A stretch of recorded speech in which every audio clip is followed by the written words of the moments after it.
Muy bien. Bien. Entonces, tenemos que plasmar unos objetivos para nuestra presentación ahora. Y lo primero que tenemos que saber, colegas, es definir un buen control prenatal. Conocer la importancia de la primera consulta prenatal. El llenado del carnet, que es importante en el expediente clínico, ya que ingresa lo que es la auditoría si es que existiera una muerte materna. Asimismo, la importancia de la exploración física, ya que no nos acostumbremos mucho a la atención de una gestante solamente peso y talla o presión arterial, sino tenemos que evaluarla en forma completa. Tenemos que realizar un examen físico para identificar factores de riesgo. Y por último, ¿qué exámenes de laboratorio debemos nosotros solicitar al momento de que nuestra paciente ingrese a nuestro servicio? La siguiente. Bueno, vamos a definir al control prenatal como un conjunto de qué? De acciones y procedimientos. Estos tienen que ser sistemáticos y periódicos. ¿Para qué? Para que podamos prevenir alguna patología que pueda presentarse o que ya está presente en la gestante y diagnosticar de una manera oportuna y temprana y así evitar complicaciones posteriores y evitamos también tratamientos e incluso internaciones que la paciente podría presentar. También tenemos con este tipo de definición entender de que si realizamos este trabajo como indica la definición, vamos a disminuir la mortalidad materna y perinatal, que en nuestro país sigue siendo 65% por 100.000 nacidos vivos. Asimismo, tenemos que ser eficaces y eficientes en la atención de nuestra paciente para que esta cobertura de la gestante sea un 90% de nuestros centros hospitalarios. Muchos de ustedes deben manejar STIP, otros deben manejar algún sistema que nos permita evaluar que si nuestra paciente ingresa con un primer control, llegue a un cuarto control de calidad, que nuestra paciente ingrese a nuestro servicio y pueda culminar su gestación con nuestro servicio porque nosotros hemos otorgado una atención adecuada, eficaz y con calidad y calidez. La siguiente. Por favor, siéntanse libres de hacer cualquier consulta durante la presentación del tema. Nuestro querido doctor nos va a indicar que existe una pregunta y nosotros vamos a hacer una pausa para responderla. Asimismo, nuestro enfoque siempre debe ser preventivo. Tenemos que hacer prevención en nuestras atenciones y debemos basarnos siempre en medicina basada en evidencia. Para eso debemos conocer protocolos, normas y procedimientos. Tenemos que identificar factores de riesgo, ya sean maternos o sean fetales. Tenemos que además diagnosticar, muy importante, la edad gestacional. Muchas veces es donde fallamos en el primer paso en diagnosticar la edad gestacional. Tenemos que conocer la fecha de última regla. Si no conocemos, ahondar en el hecho de en qué momento fue la última vez que ella percibió la regla y o tal vez eh, trabajar con lo que es la ecografía, que es la mano derecha para el personal de salud ahora, que nos permita identificar la edad gestacional de una manera temprana. Eso significa en los primeros 3 meses. Asimismo, debemos hacer la suplementación con ácido fólico, por favor. El hecho de que tu paciente llegue, haya hecho la primera consulta y no haya suplementado, no es un trabajo completo. Tenemos que suplementar para que esta paciente, si bien nunca recibió ácido fólico, por lo menos reciba en este tiempo. Aunque el efecto del ácido fólico no es inmediato en la paciente, sobre todo el que da en el ENSUS. Debemos esperar un tiempo para que este efecto se presente, aproximadamente un mes. Entonces, es importante explicar eso a la paciente. Asimismo, tenemos que ver la educación a la mujer embarazada. Muchas de ustedes o muchas de las pacientes son pacientes que están embarazándose por primera vez. Todo les parece anormal o todo les parece muy normal. Entonces, tenemos que prepararla para que ella sea una buena futura madre, ya que si nosotros no la preparamos, más adelante vamos a tener alteraciones en la misma madre, en el producto, etc. La siguiente. Las características de un buen control prenatal, esto es pregunta de examen, pregunta de residencia, tiene 5 características. Debe ser precoz, debe ser periódico, completo, oportuno e integral. Precoz, hasta las 12 semanas. En el carnet perinatal, el control prenatal se empieza a llenar a partir del 5º mes. Muchos de nosotros lo llenamos desde el momento en que la paciente ingresa a nuestro servicio y es por eso que estamos buscando espacito por donde sea para colocar todo lo que es peso, talla, control prenatal. No es correcto. Lo más correcto que debemos hacer es pegar un espacio encima de lo que ya hemos llenado. Y lo más correcto también debería ser que antes del 5º mes nosotros tengamos nuestro registro en el historial clínico de la paciente y posteriormente iniciar el llenado a partir del 5º mes en la tarjeta perinatal. No cometan el error de decirle a la paciente, vuélvase al 5º mes. No cometan ese error, por favor. El control prenatal precoz es antes de las 12 semanas. ¿Me entienden? Antes de las 12 semanas.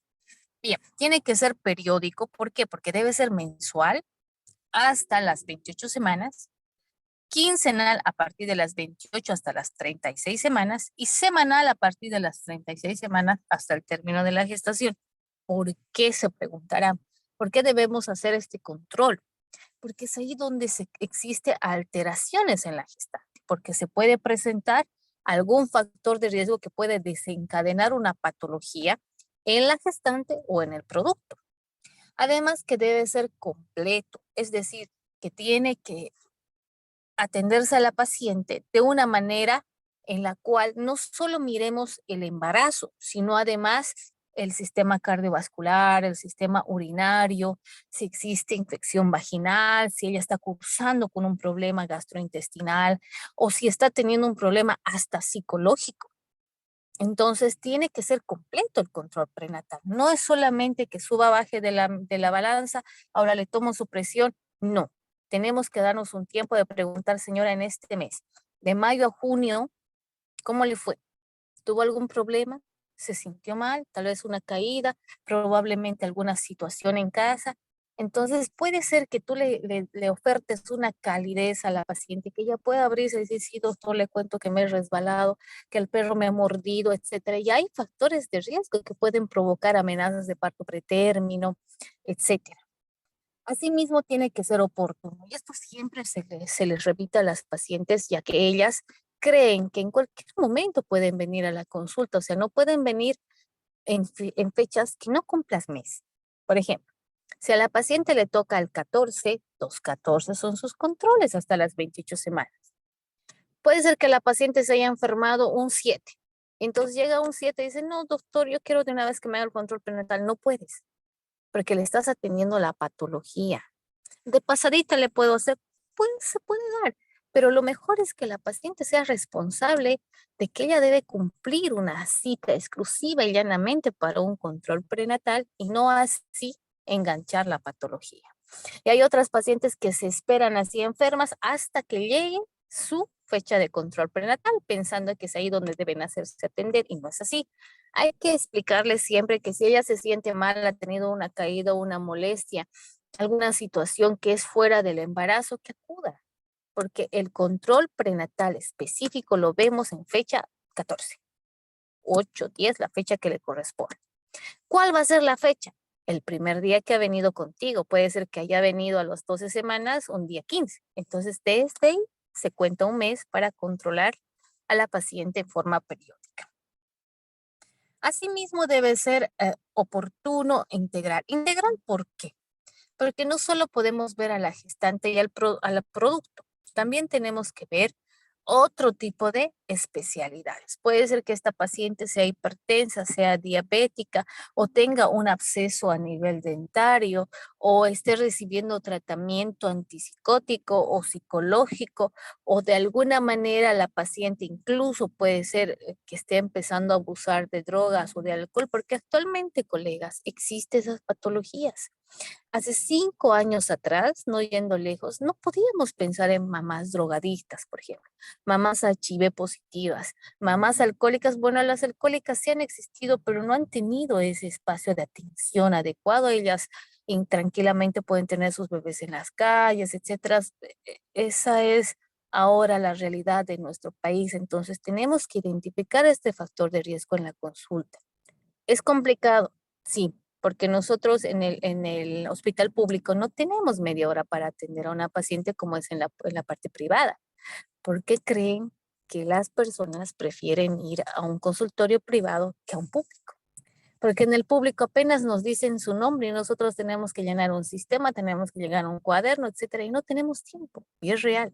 Porque a veces en la consulta pública tenemos 10, 15 pacientes a atender y es demasiado trabajo para el personal. Sin embargo, si nos organizamos en un hospital y decimos, bueno, esta semana me toca controles, entonces ya no atenderé 12 consultas, atenderé 6, pero bien hechas.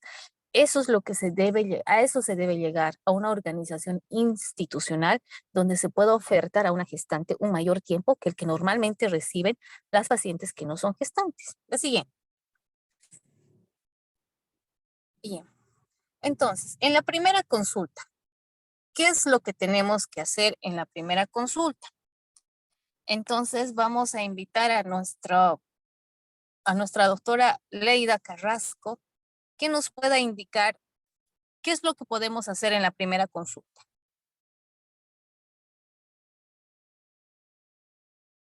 Doctora Leida.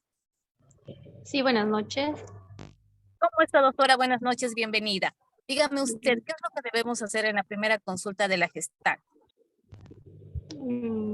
Bueno, primero preguntar los datos de la paciente, la fecha de su última menstruación, si tuviera algún antecedente patológico. Muy bien.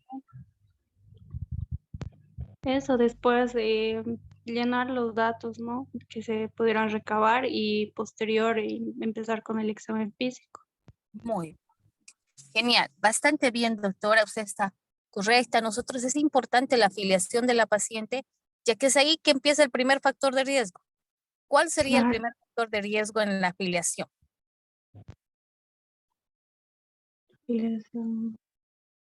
Porque en la afiliación, ¿qué solicitamos? Nombre completo, edad, domicilio, profesión. Un factor de riesgo podría ser la edad materna, ¿no? Sí, doctor. Exactamente. La edad materna. Que si fuera menor a 15 años o mayor a 40 o 35, ¿verdad? Sí, doctora. Muy bien. Gracias, doctora, por su participación. Asimismo, le invitamos a la doctora Giovanna Carla Peralta que nos pueda decir qué otro factor de riesgo podemos identificar en la afiliación.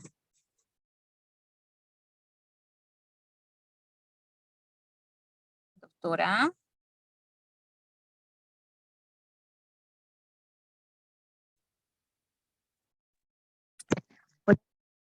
¿Cómo está, doctora? Bien. Indíquenos Hola. qué otro factor de riesgo usted encontraría en la afiliación de la paciente. El grado de educación, Genial, muy bien. Explíquenos, doctora. bueno, con el grado de educación sería que no,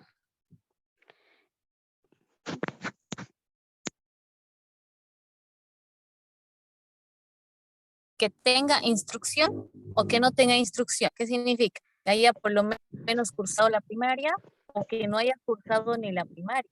Entonces, ese es un factor de riesgo porque esa paciente como madre no va a estar preparada.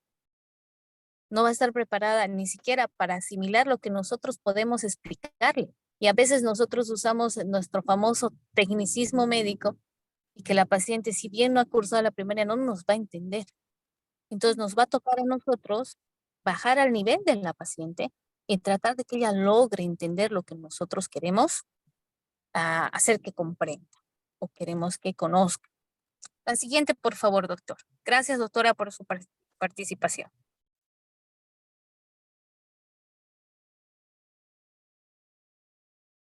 Bien, siguiendo con la presentación, vamos a desarrollar lo que debemos completar o realizar en el momento de la primera consulta. La siguiente.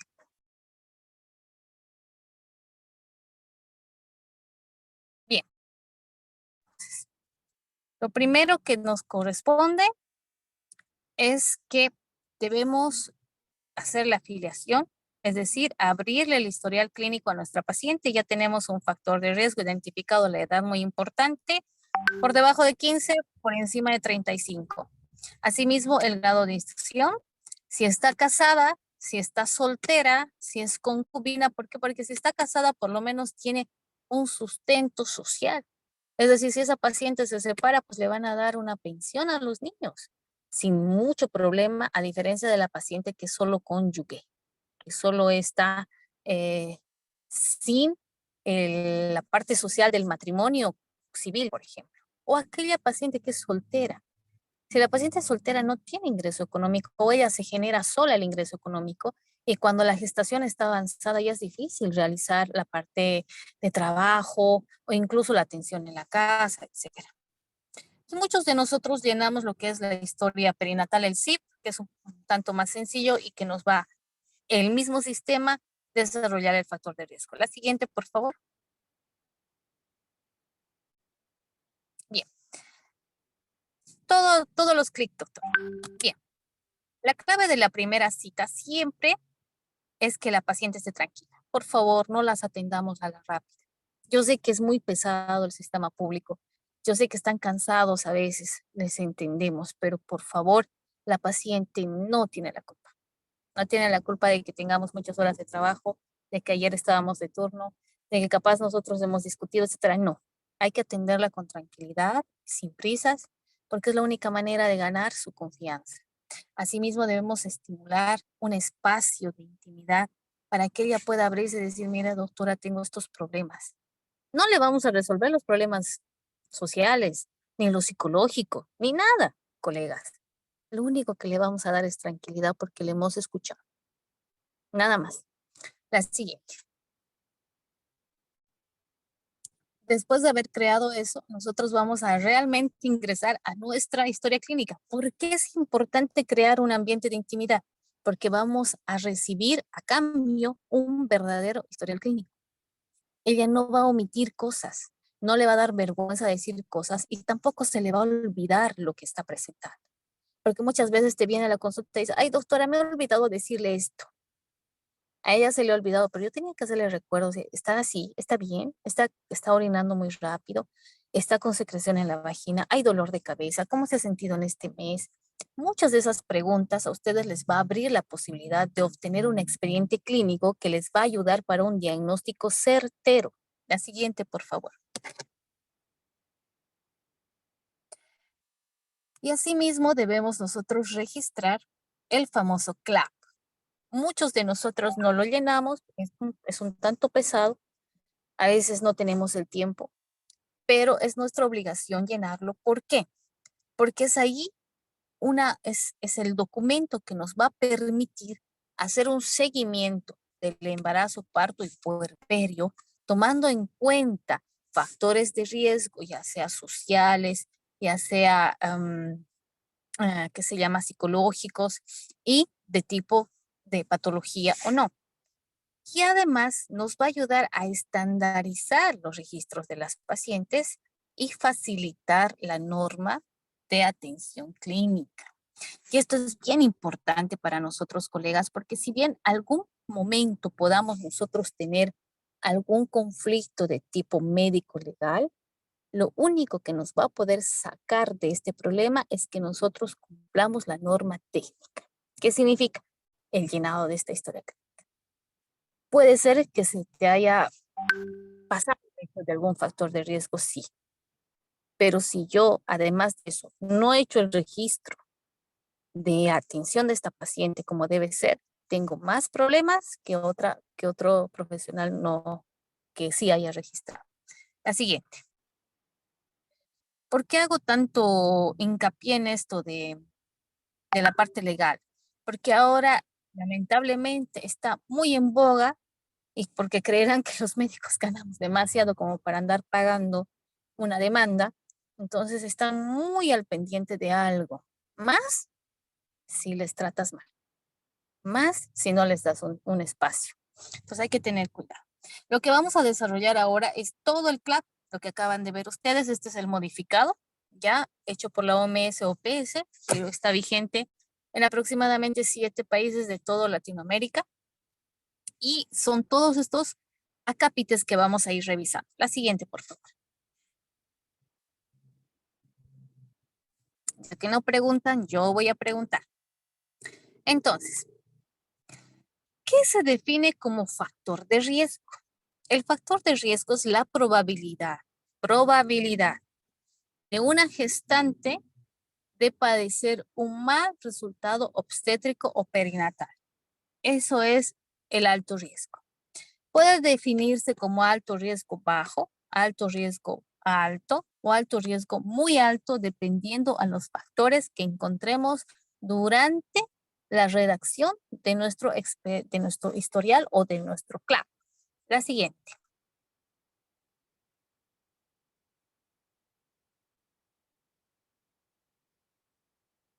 Bueno, ahora sí. Hasta ahí, Doc, hasta ahí. Entonces vamos a invitar al doctor Claure Grover que nos indique cómo considera él o qué factores consideraría para determinar un factor de riesgo en una gestante. Buenas noches, doctor.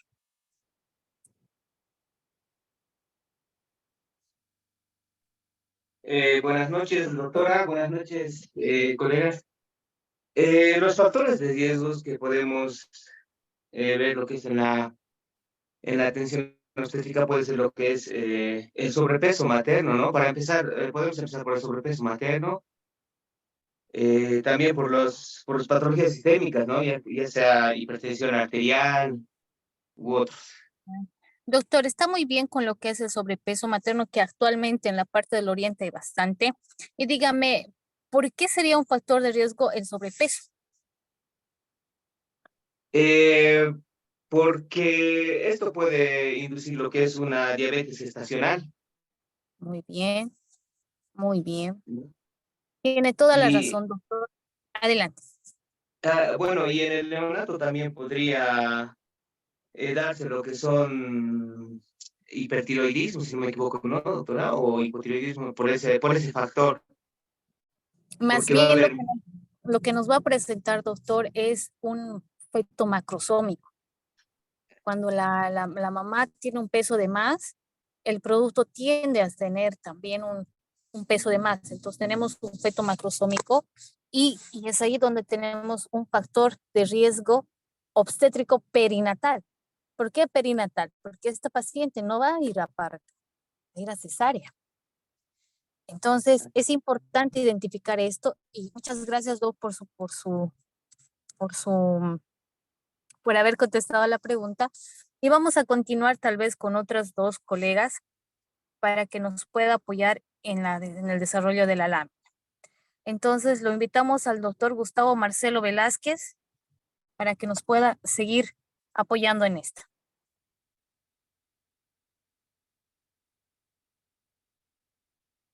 Doctor, Buenas noches. adelante, doctor. También un aro sería, ¿no? Como dice ahí, también la edad. Por ejemplo, aquí en el trópico se ve muchos casos de madres gestantes adolescentes, incluso de 14 años, y la pelvimetría de una madre adolescente es muy pequeña y es indicado para cesárea igual. Sí. Y entonces, doctor, sería que nuestro índice de cesáreas se elevaría más, casi al 100%, ¿verdad? Porque tenemos gestantes Exacto. adolescentes, ¿verdad? Sí. Entonces, y Aparte de eso eso también, ¿no? Pacientes con infecciones como VIH, hay bastante igual, ¿no? Que es en el trópico. muy bien. Excelente factor de riesgo. Imagínense estos dos temas, estos dos aspectos cambian bastante la programación o el desarrollo del embarazo, parto y puerperio. ¿Por qué? Porque en primer lugar esta paciente tiene que ser identificada con un HIV, por ejemplo. Puede que ella no conozca. ¿Y qué pasa si yo en el primer control no le pido la prueba rápida de HIV? Ahí estoy fallando. Esta paciente va a llegar a un parto probablemente o una cesárea y se va a contaminar el producto y nuestra mamá va a desarrollar. Una cosa es ser portadora y otra cosa es ya real desarrollar la patología. Entonces, hay que tener mucho cuidado con estos factores de riesgo y es importante y tal vez en algún momento si ustedes continúan haciendo este trabajo de capacitarse, pueden hacer un trabajo de investigación y ver la incidencia de esta patología en el trópico porque llama mucho la atención. Y qué programas, qué planes está implementando para por lo menos reducir la incidencia de esta patología. Es un muy buen trabajo. Asimismo, indica la edad materna. Tenemos en nuestro país, Bolivia, es el tercer país a nivel latinoamericano, tomando en cuenta las Haití, etcétera, para embarazo en adolescentes. No estamos teniendo programas, no estamos teniendo impacto para que nuestros adolescentes ya no se embaracen. Y con esto se aumenta, además, el índice de abortos ilegales, de abortos clandestinos y asimismo también la mortalidad de mujeres jóvenes. Si ustedes se dan cuenta, tenemos un círculo vicioso que está rondando y que no podemos romperlo. Siguiendo con la lámina, también tenemos que ver qué antecedentes tuvo la gestante antes de este parto. Puede ser que sea una multípara y en su anterior embarazo desarrolló preeclampsia o hipertensión gestacional, entonces tiene un 20 a 25% de desarrollar también preeclampsia en este embarazo. Y si ella me viene antes del tercer mes, yo puedo incluso prevenir esta patología. ¿Con qué? Con ácido acetil salicílico, aspirineta de 100 miligramos, 1 por día por un mes. Le puedo dar hasta por 2 meses. ¿Y qué hago? Hago que esta paciente no me desarrolle hipertensión gestacional o preeclampsia, por lo menos por encima de las 7 meses. Entonces, ¿qué hago asimismo? Disminuyo el ingreso de un producto prematuro a terapia intensiva. Y asimismo, ¿saben qué están haciendo, colegas? Están reduciendo el gasto de estos pacientes al Estado. Entonces, si nosotros tenemos muy claras las normas, los procedimientos, los protocolos, estamos apoyando a nuestro país a que no gaste tanto en salud. Aunque aquí mucho no gastamos, pero es que estamos evitando el ingreso de prematuros a terapia intensiva. Y parece bien sencillo, o sea, parece, oye, qué tan sencillo. Pero muchas veces se nos va. Y asimismo, también como la obesidad, la anemia nutricional. Generalmente la anemia nutricional la encontramos también en el trópico, en los lugares donde no hay mucho movimiento económico, sobre todo en las provincias. Entonces hay que identificar si nuestra paciente está con anemia. ¿Por qué? Porque si va a estar con anemia, ese producto no va a desarrollar todo su potencial. No va a desarrollar. No olvidemos, colegas, que los productos desarrollan la parte cerebral los primeros 3 meses y terminan del desarrollo a los 2 años. Es decir, la cabecita termina de crecer a los 2 años. Si nosotros estimulamos este producto, va a desarrollar todo su potencial y vamos a tener genios. ¿Quién sabe? Vamos a tener niños con una capacidad mental adecuada. La siguiente, por favor. Seguimos. Bien. Ok. Obviamente tenemos un índice de cesáreas invertido, que significa que deberíamos tener 3 partos por cada cesárea y al revés, tenemos 3 cesáreas por cada parto. Cirugías previas, miomectomías, tal vez polipomatosis. El intergenésico prolongado, que generalmente pasa esto en un estrato medio, ya que las pacientes que son profesionistas tienden a alargar el tiempo de gestación, es decir, ellas tardan en gestar porque están cumpliendo otras metas. El intergenésico corto, que es otro problema, que las pacientes adolescentes, si se embarazan muy temprano, vuelven a embarazarse al año, a los 2 años. Pacientes con embarazo múltiple, actualmente ya mucho no hay este embarazo múltiple porque ya se ha normado lo de fertilidad, que ya no se siembra 5 o 6 huevos, ahora se siembra 1 huevo nada más. En algunas clínicas hasta 2, pero más de eso no deberían hacerlo.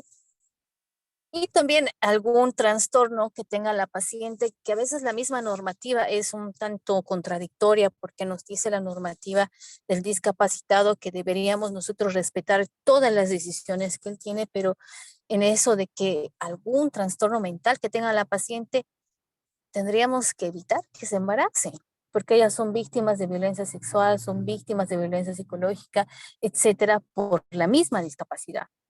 Pero hay normativas que a veces están un tanto contradictorias o que tal vez se necesita normar más o realizar más marco teórico. La siguiente, por favor. Entonces, espero que estemos quedando claros en cuanto a lo que es los factores de riesgo, y si ustedes se dan cuenta, todo es un factor de riesgo, ¿no es cierto? Entonces, todas las pacientes son alto riesgo, pero hay que identificar si es bajo riesgo, si es alto riesgo o es muy alto riesgo. ¿Cuándo sería muy alto riesgo? La siguiente, por favor. Ellas, las de muy alto riesgo, a las que tenemos que hacer seguimiento continuado, a las que tenemos que estar hasta las 28 semanas cada mes y después cada 15 días hasta las 36 semanas y a partir de las 36 semanas a la semana. Hay que hacerles seguimiento. Aquellas niñas embarazadas por debajo igual o menor a 15, ya justamente por lo que acaba de mencionar el doctor, esa pelvis no está, o sea, no es pelvis de mujer, es pelvis de niña, pelvis de adolescente. Incluso la parte psicológica del adolescente, si bien muchos decimos, pero ¿cómo se ha embarazado? No sabemos las condiciones como la cual se haya embarazado, probablemente sea una agresión sexual, probablemente ella haya consentido, probablemente haya sido un sinfín de cosas ahora en nuestro país. Ese no es nuestro trabajo. Nuestro trabajo no es censurarla, no es tratar de hacer cazar cabos. Nuestro trabajo es atenderla de la mejor manera que tengamos nosotros como profesionales. Ahora sí, trastornos hipertensivos. Hay que tener mucho cuidado en el trastorno hipertensivo. Si estamos trabajando en un hospital público, por favor, armen lo que es el código azul. Tengan listo el sulfato de magnesio, el gluconato de calcio para revertir si es que se nos ha ido la mano o se ha intoxicado la paciente. Tenemos que tener a mano la bránula número 18, las soluciones, incluso el microondas para calentar la solución. No podemos colocar una solución fría. Entonces, si estamos trabajando en un hospital de alto tráfico, nos prepararemos, así vamos a tener menos problemas. Los abortos habituales que se está presentando mucho ahora, abortos habituales que muchas de nosotras, muchas de las pacientes se provocan, otras no. Hay que saber identificarlo. También hay que ver esto de la muerte fetal tardía, por qué está pasando, cuál es la causa. Tenemos que hacer seguimiento en aquellas que han tenido un antecedente de óbito fetal, incluso en el último trimestre. Asimismo, algunas que hayan presentado malformaciones genéticas, pacientes que hayan tenido productos Down anteriormente. Si han tenido productos Down en la anterior gestación o antes de esta gestación, es decir, el primer bebé, tenemos que hacer un screening fetal a las 13, 14 semanas y después tenemos que complementar una 3D, 4D a partir de las 18 a 24 semanas para identificar si hay en este nuevo producto el Down. Asimismo, ver la presencia de polidramios o oligohidramios en su defecto. ¿Cómo veríamos un polidramios? ¿Cómo me doy cuenta si no tengo ecografía a mano, doctora? Yo estoy trabajando en provincia, no puedo. La altura uterina. Tenemos que saber que la altura uterina tiene que crecer 2 centímetros por mes, tope. No puede crecer 3, ni 4, ni 5. También tenemos signos, el signo de la oleada. Cuando tú le tocas la panza y es como una ola, cuando está más líquido de lo que debería. Entonces, mi paciente que tiene 5 meses y tiene altura uterina de 24, ¿qué ha pasado? ¿Qué ha sucedido? O estará distendido el abdomen, estará llena la vejiga, la voy a hacer, le invito al baño, retorna, lo mismo. Entonces, yo tengo que hacer seguimiento, ¿qué está pasando? Y en lo contrario, que es el óligo. Señora, usted ha perdido líquido, no sentido que me orino, que mojo el calzoncito. Háganle un examen de Gram. Es llevarlo al microscopio en fondo de saco, un hisopito, lo pongo al portaobjetos y al microscopio. Si tengo cristalización en formas de lecho, esta señora está perdiendo líquido poco a poco y es una ruptura alta. Entonces tengo que hacer seguimiento, tengo que darle antibiótico, tengo que hacer seguimiento con el producto, dependiendo de la edad gestacional. El trabajo es identificar como médico general. Si hay especialistas, recién transferimos al especialista, pero bien hecho, con laboratorio, con una historia clínica llena, con la perinatal llena, con la paciente informada. No se olviden que el consentimiento informado es bastante importante en la parte legal. Entonces, si a mi especialista me llega así, o sea, yo aplaudo el trabajo del médico general porque está haciendo mucho. Creo que es sencillo para el especialista agarrar y tratar eso. Lo difícil es identificar. O sea, ya la mitad del trabajo lo ha hecho nuestro colega médico general. Asimismo, la restricción del crecimiento intrauterino es importante, por eso contar con una ecografía antes del tercer mes, mucho mejor si es a las 6 semanas, a las 8 semanas, para ver si realmente este producto está desarrollando, está creciendo, etc. Que haya presentado un sangrado en el segundo o tercer trimestre, puede ser una placenta previa, una placenta lateral, una placenta marginal. La presencia de ruptura prematura que se presenta mucho porque no hacemos lo que es el estreptococo beta, no lo buscamos. Puede ser que esta paciente haya sido por trauma, tal vez violencia en el domicilio. Tenemos que preguntarnos por qué esta paciente ha hecho ruptura prematura de membranas. ¿Qué ha sucedido para que pase esto? Y antes, ¿no? ¿Qué hago yo para prevenir una ruptura prematura de membranas? Tengo que cuidar las infecciones vaginales. Eso es lo que tengo que hacer. Para evitar que haya una ruptura prematura de membranas, yo tengo que evitar que mi mamá se infecte a nivel vaginal. Y normalmente las mujeres embarazadas son inmunodeprimidas. Me van a hacer infección vaginal, me van a hacer infección urinaria, intestinal, gastritis, etc. Entonces, ¿qué hago? Hago seguimiento. Generalmente hazlo cada 3 meses. Si eres del SUS, pues solamente la solicitud de VAC, ¿no? Porque a veces en la parte privada cuesta, porque hay que erogar un gasto más, pero en el SUS no. Y hay que explicarle a la paciente que el resultado no se lo van a entregar rapidito, que a veces hay otras cosas más, un tanto más importantes que se tienen que realizar, pero que le entregan. Hay que estar al pendiente. Y esto en la parte del trópico, ¿no? La enfermedad del dengue, Chagas en la parte del sur, en las provincias, y el paciente con HIV. Ahí es importante tratar paciente con HIV y saber protocolo. He visto en puestos de salud, en centros de salud, llega paciente con HIV o se identifica y todo el personal está murmurando. Todo el personal como que ya le tiene miedo. Como el personal que ya se está poniendo 5 o 6 guantes. Normalmente ni lo hacía en época COVID y ahora sí lo hace. Cumplemos normativa, colegas. Sabemos muy bien que la paciente HIV positiva hay que tratarla lo más cálido posible y solo el equipo que la va a atender debe conocer ese reporte y el que conozca no puede divulgarlo ni tratarla de distinta manera, ¿no? Hay que cuidarnos, sí, pero no tratar de distinta manera. O sea, el hecho de que yo me contagie tal vez con alguna saliva que haya llegado a mi ojo o no sé, con la tensión es 0.03%. ¿Entienden? Entonces no le tengamos tanto miedo a la paciente HIV positiva, pero sí le tengamos miedo cuando ella no está cumpliendo tratamiento, cuando no va al seguimiento, cuando no toma su medicación. Hay que tenerle miedo y hay que estar preparándole al obstetra para que atienda este producto. La siguiente.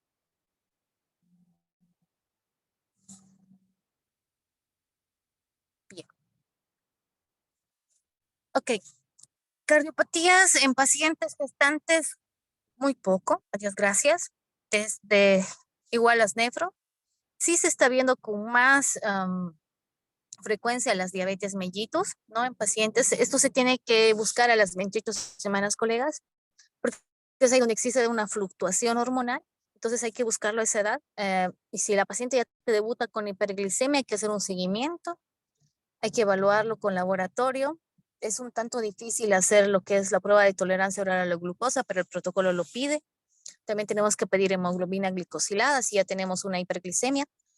De acuerdo al protocolo podemos repetir la glicemia en ayunas, podemos además solicitar hemoglobina glicosilada o también podemos solicitar tenemos que solicitar, perdón, la prueba de tolerancia oral a la glucosa. Y esto del cáncer de cuello uterino, aprovechando que estamos en el mes de mayo de la mamá, hay que tomar en cuenta que somos el primer país en Latinoamérica con una incidencia alta de cáncer de cuello uterino, mortalidad alta de nuestras mujeres por esta patología. Y el embarazo no es la excepción. Hay pacientes embarazadas muy jóvenes con displasias moderadas severas, cáncer in situ, cáncer ya avanzado, que lamentablemente muchas veces tenemos que retirar antes al producto para no elevar la mortalidad de la madre, y eso ya eleva la mortalidad del producto porque ingresa UTI. Entonces, toda es una problemática no solo de tipo médico, sino también social. Pacientes que abusan del alcohol, del tabaco, drogadictas. Y eso es un tema que más adelante va a ser ya probablemente hasta una subespecialidad, porque estas pacientes tienen un trato muy diferente, porque tienen un problema ya de adicciones. Si la paciente que no tiene adicciones apenas te comprende, imagínate la que sí.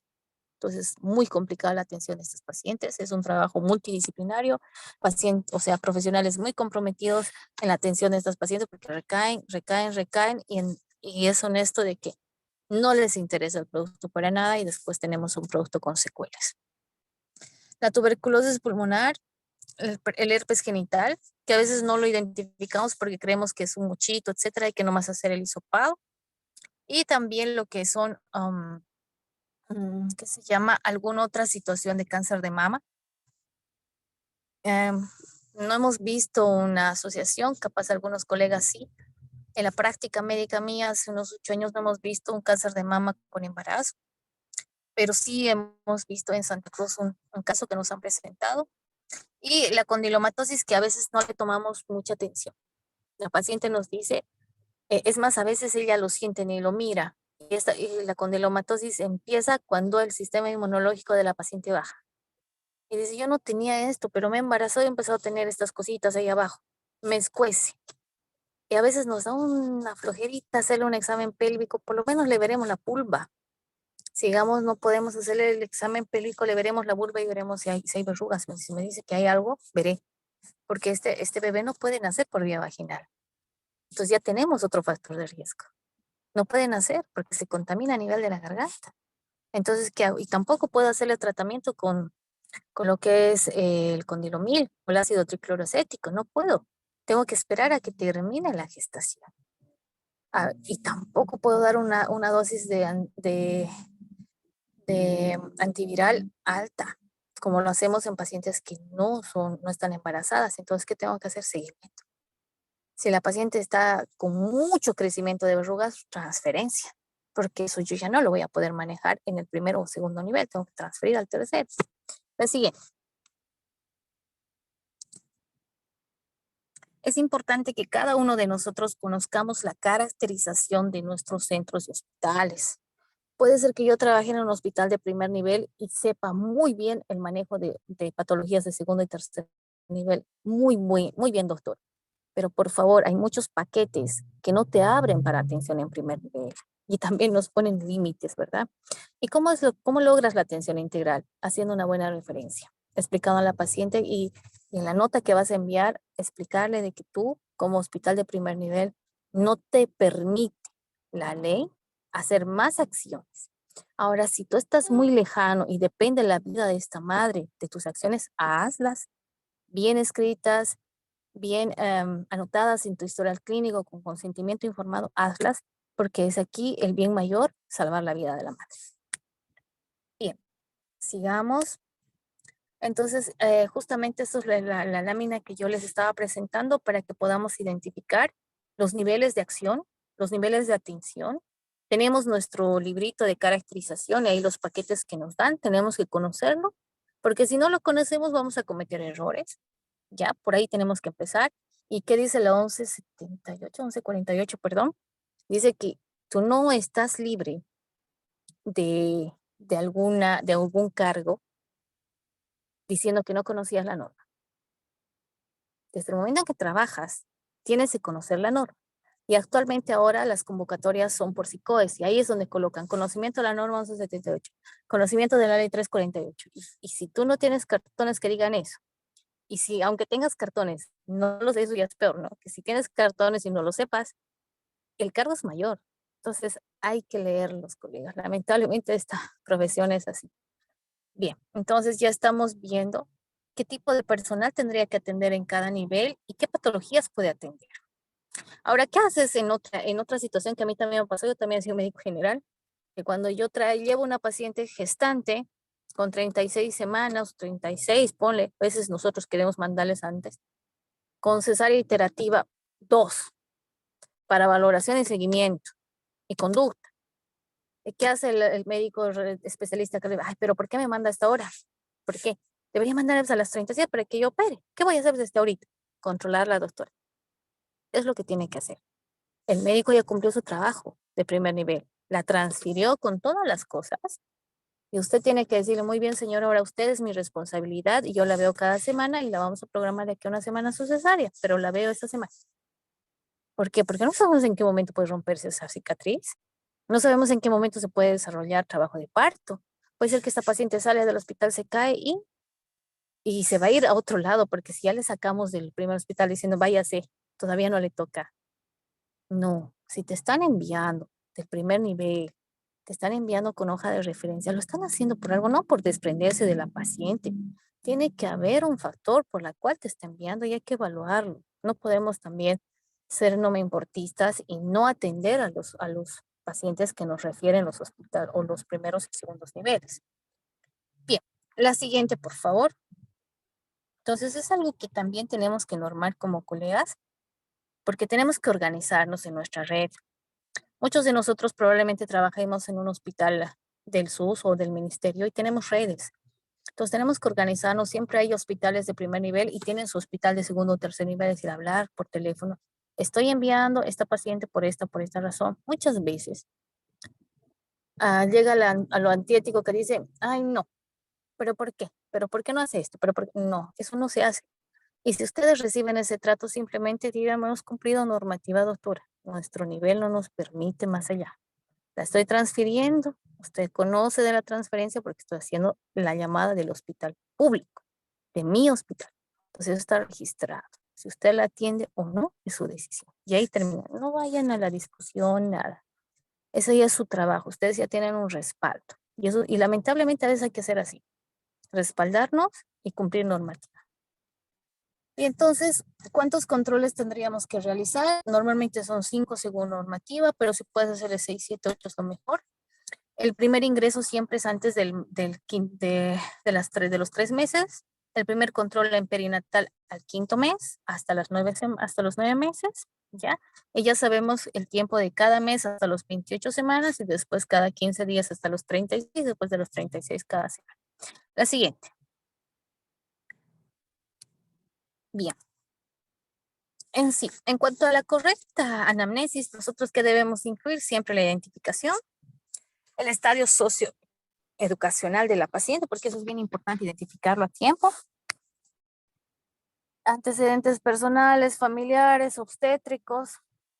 En los obstétricos hay que ser muy, muy juiciosos, porque muchas veces dicen, ¿el embarazo ectópico cuenta? ¿Cómo es? Eso vamos a preguntar a alguno de nuestros colegas, porque mucho nos ha llegado eso. Le vamos a dar la bienvenida al doctor Waldo Ceballos, por favor, que nos informe. ¿El embarazo ectópico cuenta como gestación, como parto o como aborto?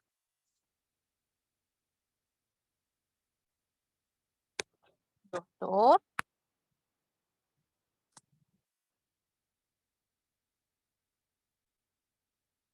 Doctor Waldo. A la 1. Doctor Waldo a las 2. Buenas noches. ¿Cómo está, Doc? ¿Cómo está, doctora? Un gusto. Ahora sí, Doc. ¿Usted el embarazo ectópico cuenta como parto o como aborto? No, según la fórmula obstétrica, doctora, el embarazo ectópico se deletrea con la letra E nomás, como ectópico, doctora, porque es un factor de riesgo también el hecho de que en su anterior gestación, cuando la paciente ya tiene un embarazo ectópico previo, tiene el doble de riesgo de volver a presentar un ectópico, ya sea del otro lado. Entonces, eso es un buen parámetro para nosotros, para tomarlo en cuenta en el próximo control y tener que hacerle un seguimiento más estricto a la paciente. Sí, muy bien. Usted está en lo correcto, doctor, y tiene razón. Sin embargo, dentro de la fórmula obstétrica, yo le voy a anotar a la paciente como gesta digamos, que solo había sido ese embarazo ectópico, no tiene otras gestas. Gestas 1, paras 0, abortos 1 y cesáreas 0. ¿Por qué? Y en eso de abortos 1 puedes colocarle la E que usted indica. ¿Por qué? Porque eso va a indicar de que este embarazo terminó en aborto por ser un ectópico. ¿Ya? No se toma como parto, y eso es una pregunta que muchas veces me lo han hecho en las capacitaciones que hemos dado, y es ¿por qué se toma como aborto? Porque ese embarazo no ha avanzado más allá de las 12 semanas. Y vayamos a la lógica, o sea, ¿qué es aborto?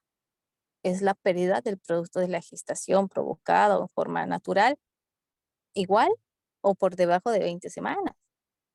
Entonces, un embarazo ectópico no avanza más allá de las 8 a 9, incluso 10, es muy, muy raro. Entonces, eso es lo que tenemos que poner en la fórmula obstétrica. Como dice el doctor, sí tenemos que identificar que este aborto fue ectópico. ¿Por qué? Porque tiene otro porcentaje de desarrollar otro ectópico en la otra trompa que queda o en el otro ovario. ¿Y por qué se dan los ectópicos? Generalmente se dan por una inflamación a nivel de trompas, por EPIs, por uso de la PAE, de la pastilla anticonceptiva de emergencia, que eso ya es otro tema que en algún momento lo vamos a desarrollar. Asimismo, también tenemos que verificar o identificar factores de riesgo. Eso todo ya lo estamos realizando en esta charla que estamos dando. Entonces, vamos a pasar esto para entrar a lo que nos interesa, que es el llenado de la perinatal. Y aquí ya vamos a un poquito correr. ¿Por qué? Porque esta parte ya generalmente lo llenan las enfermeras. Esta es la parte de la historia clínica, el nombre, el domicilio, etcétera. La fecha de nacimiento y la edad ya lo tienen sellado.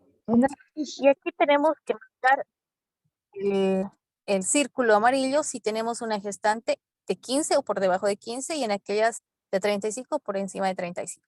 Si nuestro paciente tiene 28, felices nosotros, no tenemos factor de riesgo.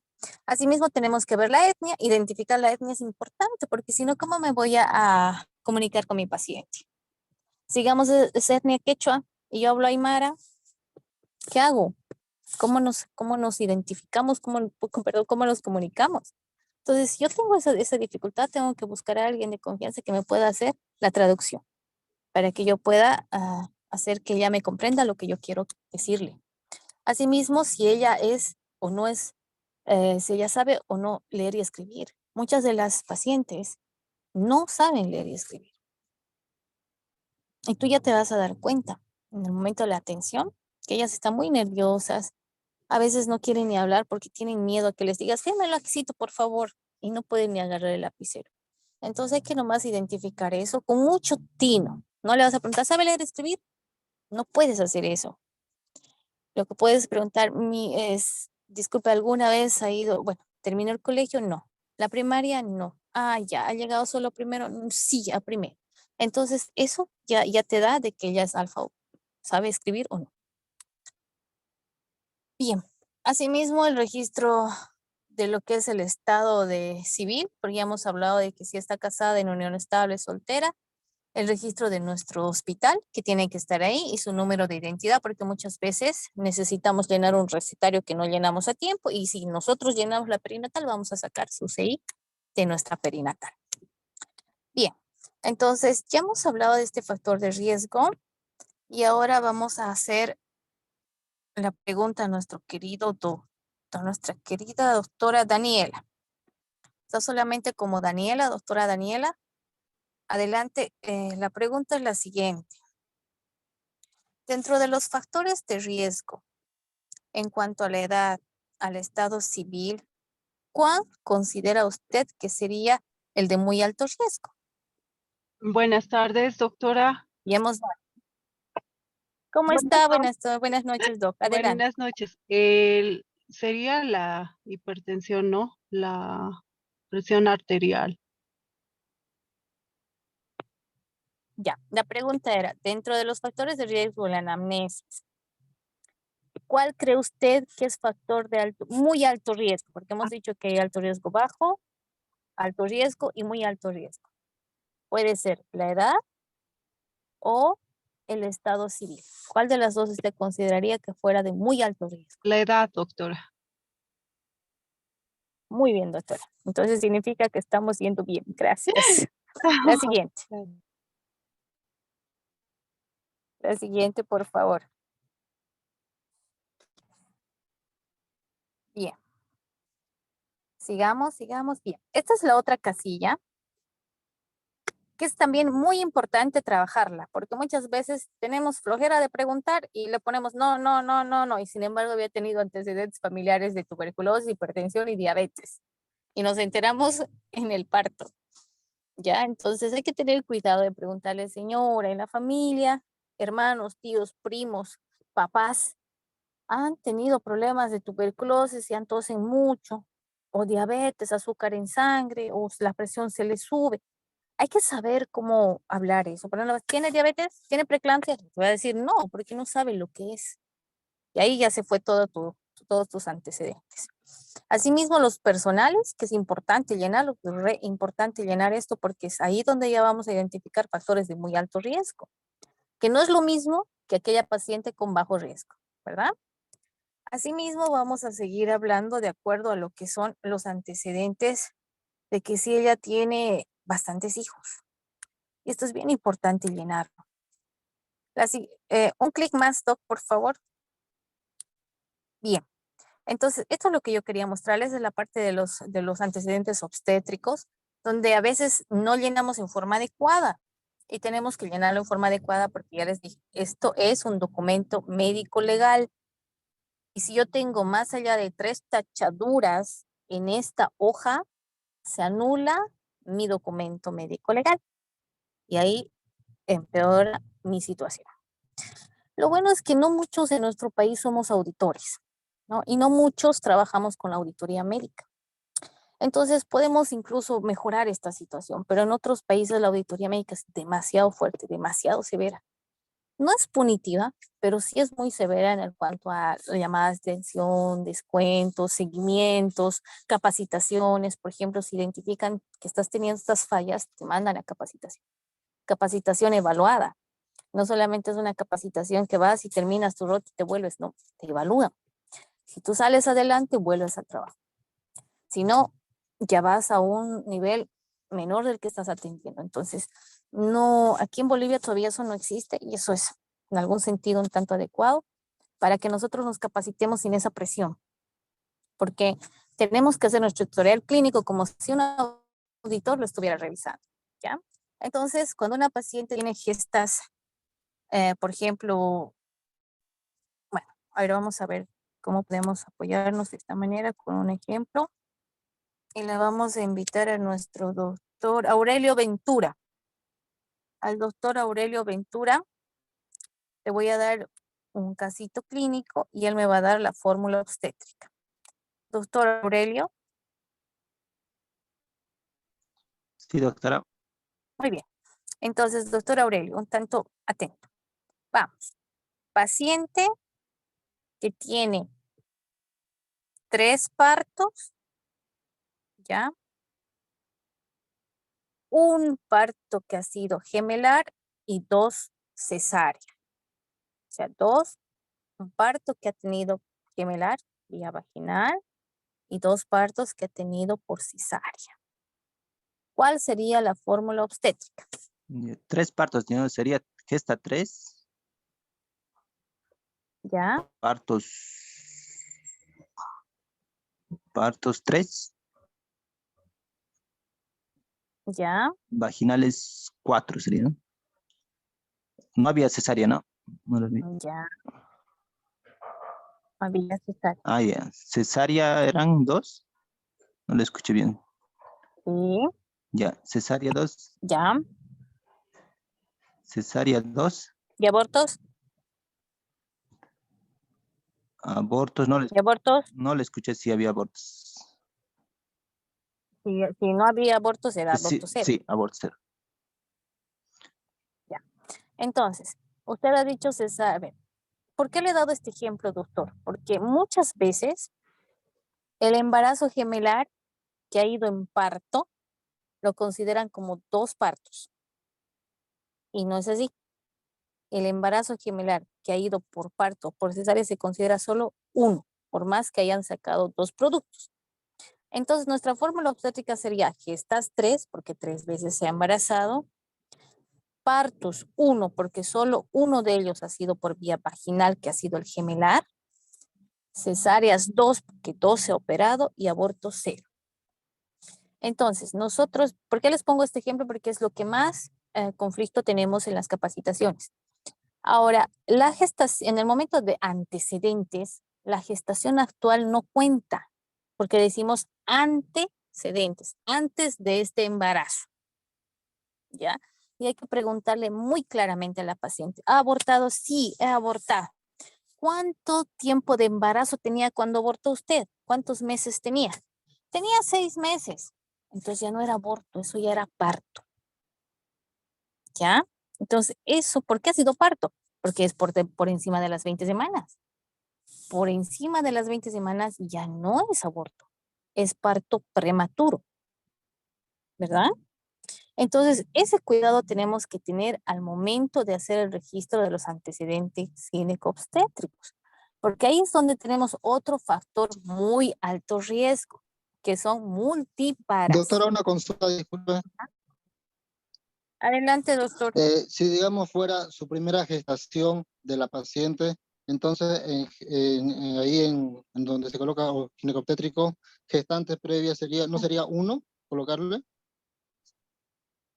Si digamos, esta es su primera gestación, este embarazo, Sí, ¿no? Pues sería gesta 0, gestación. parto 0, aborto 0, cesárea 0. Ah, ya, Porque ya. este Muy bien. embarazo va a ser el Muy bien, muy bien. Ya, gracias, doctora. muy bien. A usted por preguntar. Y por favor, siéntanse libres de hacer cualquier pregunta, porque para eso estamos nosotros, Ya, gracias, doctora. ¿ya? Bien. Ahora sí, otra cosa importante que tampoco llenamos, mis estimados, es cuánto pesó el último producto. Doctora, Generalmente esta casilla tiene- Diga, adelante. perdón, doctora, una consulta. Respecto a lo que decía el colega, si una paciente está embarazada actualmente, en el diagnóstico no entra como gesta 1, No. en el En diagnóstico. el diagnóstico, una En cosa el tienes que diagnóstico. diferenciar. Una cosa es el antecedente y otra cosa es el diagnóstico. Te estás En el, confundiendo. en el antecedente, claro, sería gesta 0. En el Para antecedente. Sí, pero en el diagnóstico, el embarazo ya se diagnostica como gesta 1. Claro. Ah, ya. Pero está ¿qué bien. sería tu diagnóstico? Sería primigesta nulípara. Eso Ah, sería ya. tu diagnóstico, ¿no es cierto? Ujú. Cuando le pones ya has terminado de hacer tu examen, físico, todo genial, has llegado a tu diagnóstico, bueno, es su primer embarazo, entonces le pongo primigesta. Primero siempre va la edad gestacional, por si acaso, en cualquier diagnóstico, es decir, embarazo de 16 semanas por FUN o por ecografía, dependiendo cuál ha sido el más certero. 2, primigesta nulípara, porque este es su primer embarazo, está gestando por primera vez, pero todavía no ha parido ninguno. Por eso nulípara. Ah, ya. 3, ¿me entiendes? Bueno, me quedo, espero que haya quedado Sí, claro. sí, doctor. 3, Gracias. digamos, alto riesgo obstétrico por edad materna, puede ser que ya tenga 15. Ya tienes tu diagnóstico, o sea, ya estás haciendo. O sea, ya viendo de todo tu historial clínico ya te van a salir los diagnósticos y eso es muy bonito porque es como el resultado de un logaritmo que acabas de realizar. Bien, entonces estábamos hablando del último peso del bebé. Muchas veces no llenamos esto. Generalmente nos observan por esta casillita. Y decimos el último o el previo. Entonces vemos, si tenemos un producto pequeño para la edad gestacional, ya es un llamativo. ¿Por qué habrá sido pequeño?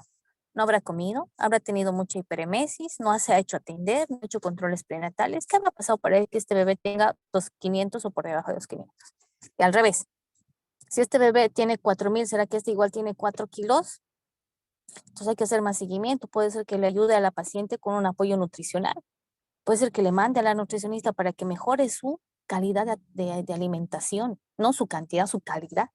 Pues me está engordando mucho los productos y luego tengo que estar operando, tengo que mandar para operar y encima esa doctorita no me quiere agarrar a mis pacientes que refiero, ¿qué voy a hacer? Entonces ya es un factor de riesgo además, ¿verdad? Y asimismo los antecedentes de gemelares. Hay que colocar, normalmente no colocamos, hay que hacer. Ahora sí, otro que también nos equivocamos harto es acá, en lo que son los muertos, los nacidos muertos y los nacidos y los obitados. Y para eso le vamos a invitar al doctor José Luis Aguilar que nos pueda apoyar con este ejercicio. Doctor José Luis.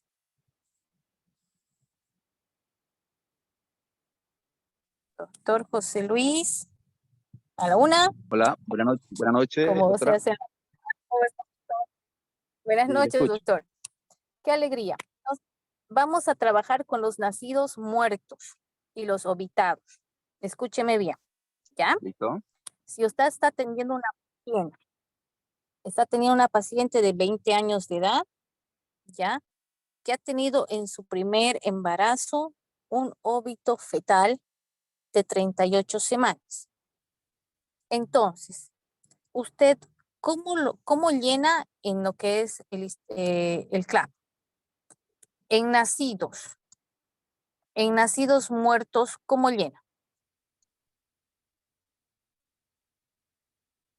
En nacidos muertos óbito.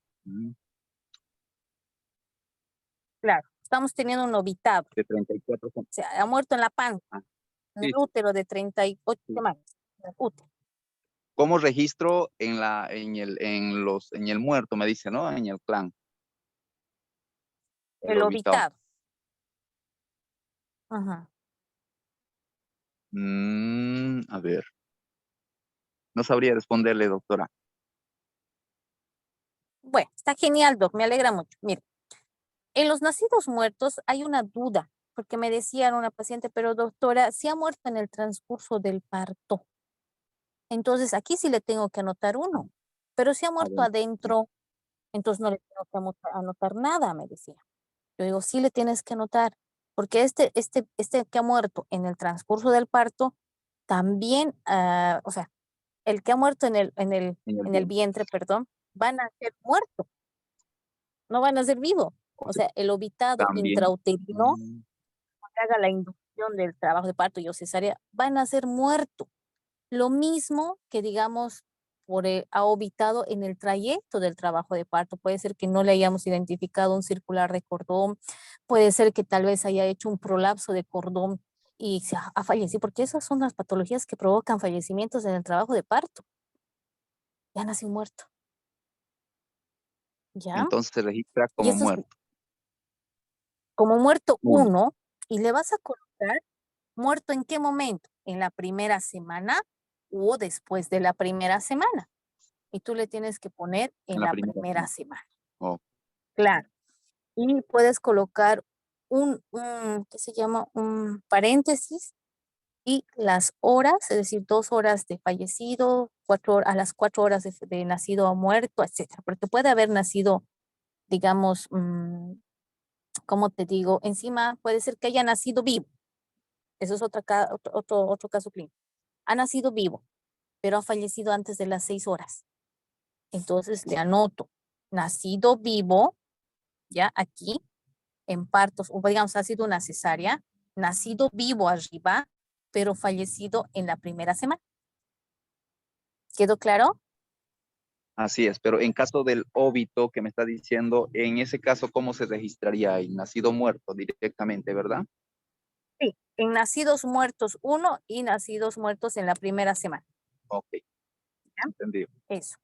Gracias. Eso tendríamos, si te das cuenta, las flechitas ya nos están apoyando para hacer eso. ¿Ok?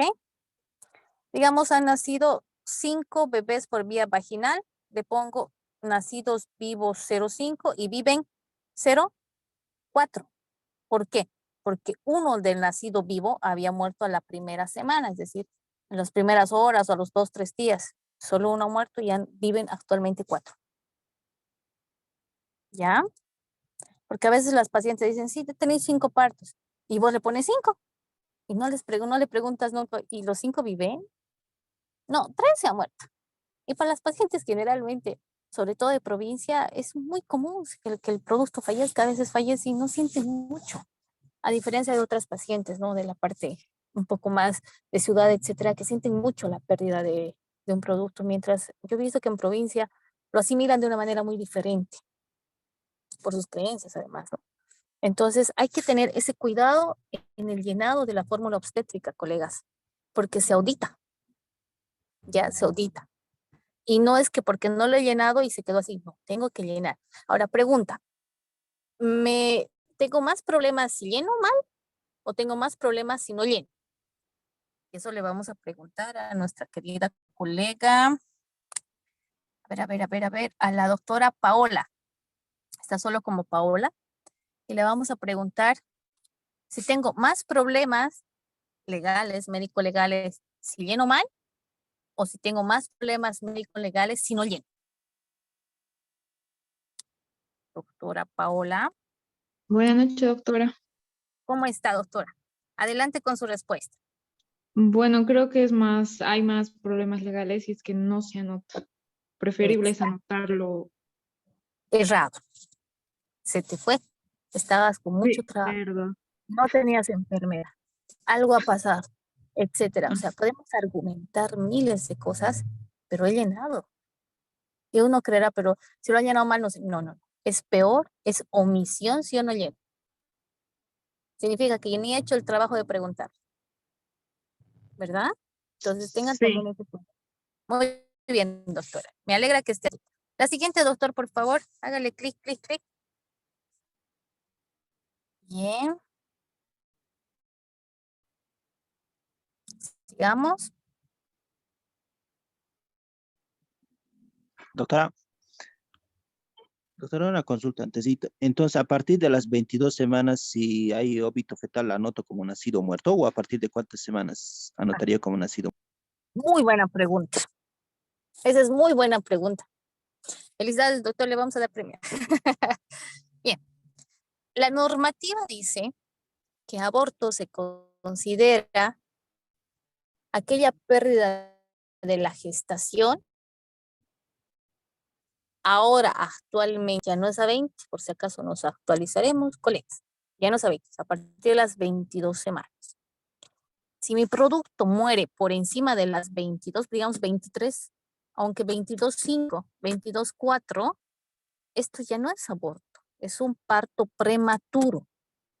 ¿Entienden? Entonces, ya no se considera aborto esta pérdida. Entonces, en la fórmula gestacional, en el antecedente obstétrico de esta pérdida ya no pondré como aborto, porque lo ha perdido por encima de las 23 semanas.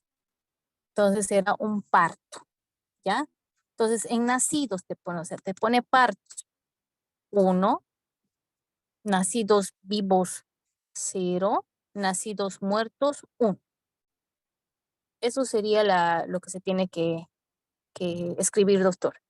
Pero si este producto lo ha eliminado por debajo, hoy a las 22 semanas y por debajo de las 22, eso es aborto. Ya no es nacido. ¿Ya? ¿Quedó claro? Sí, gracias, doctor. Vale, vamos. Ahora sí, otra cosita que también es bien importante y no lo logramos hacer es la famosa edad gestacional. ¿Ya? Y para eso le vamos a invitar, querido, a ver, nos toca a la doctora Serafina Marga. Nuestra doctora Serafina Marga, por favor, pudiera apoyarnos con este trabajo. Y le vamos a hacer la pregunta.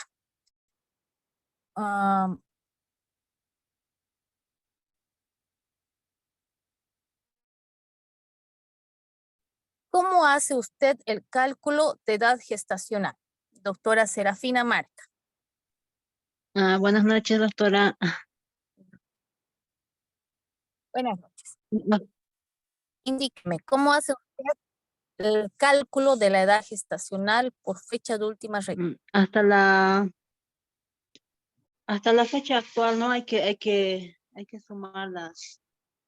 Desde la última fecha de menstruación, ya preguntándole a la paciente, hasta la fecha actual en que la paciente nos viene, hay que sacar la edad gestacional, ¿no? Sumando los días, o sea, la cantidad que tienen los meses y dividiendo entre 7. Ya. Entonces vamos a hacer ahorita un ejemplo con usted. Digamos, fecha de última menstruación de la paciente ha sido el 10 de enero. Ujú. Hasta la fecha. ¿Cuánto, hasta la fecha, cuánto sería su edad gestacional y cuánto sería la fecha probable de parto? 10 de enero, me dijo, ¿no? Sí. Ay, gracias, doctor. Ahorita, doctor. Sí, así es. Y también los demás hagamos, por favor, el cálculo y dividiendo por 7, vamos.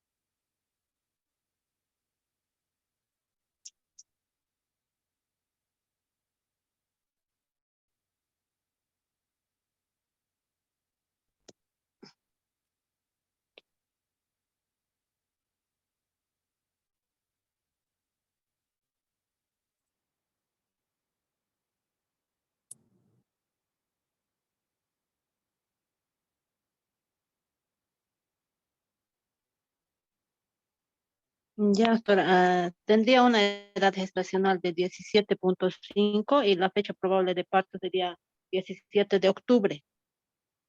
Muy bien. ¿Qué fórmula es esa, doc? ¿Cómo? Ah, no. ¿Qué fue? La fórmula de dividir por 7, ¿no es Sí, cierto? sí. Esa es la que usó. Ya. No, entonces vamos a trabajar con la fórmula que nosotros tenemos. Bueno, está muy bien su fórmula, pero existe una desviación estándar de más o menos 7 días. ¿Ya? Y nosotros tenemos que trabajar con una desviación estándar mínima para que tengamos una fecha probable de parto más cercano a la realidad. Normalmente no se cumple, ¿no? Las señoras dicen, me han programado mi parto para tal fecha. No se programa el parto se da por cosas neurohormonales, pero no se programa. Muchas veces da para la fecha, ¿no? Pero otras veces no. Entonces ya, ese es un término que no se puede perder. Sin embargo, nosotros trabajamos con la regla de Wall, ¿ya? Con la regla de Nayeli para el cálculo de edad gestacional. Ahora, nosotros tenemos a mano nuestro histograma. Ya, estamos en el campo, no tenemos. También tenemos a mano nuestras aplicaciones. El Headscal es muy buena aplicación que lo puedes bajar no por Play Store, sino por Google. Y lo tienes en tu teléfono. Y no solo te calcula lo que es la edad gestacional, sino también te calcula las ecografías, que puedes hacer un seguimiento de crecimiento uterino, restricción de crecimiento, etcétera, por las ecografías, de acuerdo a las fechas, que luego les voy a enseñar, y que es una aplicación bastante buena y con una desviación estándar casi mínima, lo que nos ayuda mucho. Y los cálculos que normalmente hacemos. Entonces, para hacer ese cálculo, lo primero que tenemos que hacer es conocer la edad, es decir, la fecha de última regla. ¿Y cómo vamos a conocer? Preguntando a la paciente.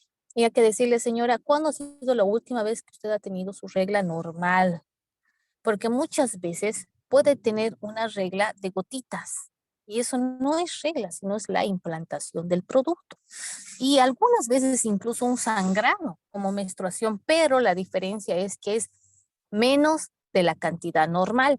Y muchas veces dicen, pero mi menstruación ha venido tal fecha, pero poquito, no como otras veces. Ahí ya tienes que parar orejas. No era menstruación, era implantación. Por eso fallamos en nuestro diagnóstico de edad gestacional. Y por eso estamos volviéndonos locos cuando la ecografía nos dice 4 semanas más. ¿Qué ha pasado? ¿No es cierto? Y muchas veces también nos acostumbramos a hacer ecografía dependientes. Andamos pidiendo ecografías.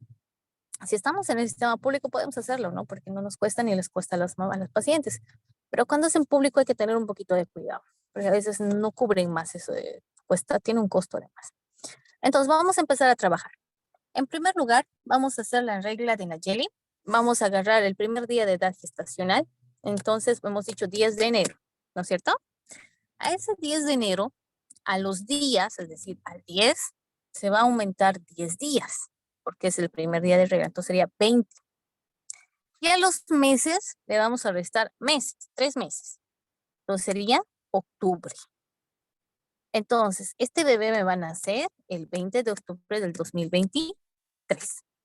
Y hasta la fecha, este bebé tiene 16 semanas, 5 días, si no me equivoco. ¿Ya? Entonces, eso es lo que podemos hacer para el cálculo de edad gestacional. Yo sé que es un tanto complicado. Y si ustedes lo manejan... Doctora, Sí. disculpe, ¿esa es la regla de Nayeli o de The Wall? Ay, perdón. Es la regla de Wallis. Se me ha ido. Gracias, doctora. Entonces, no, muchas gracias a usted, doctor. Mil disculpas. Pero generalmente esta es la que manejamos por la desviación estándar, que no es tan alta como las demás.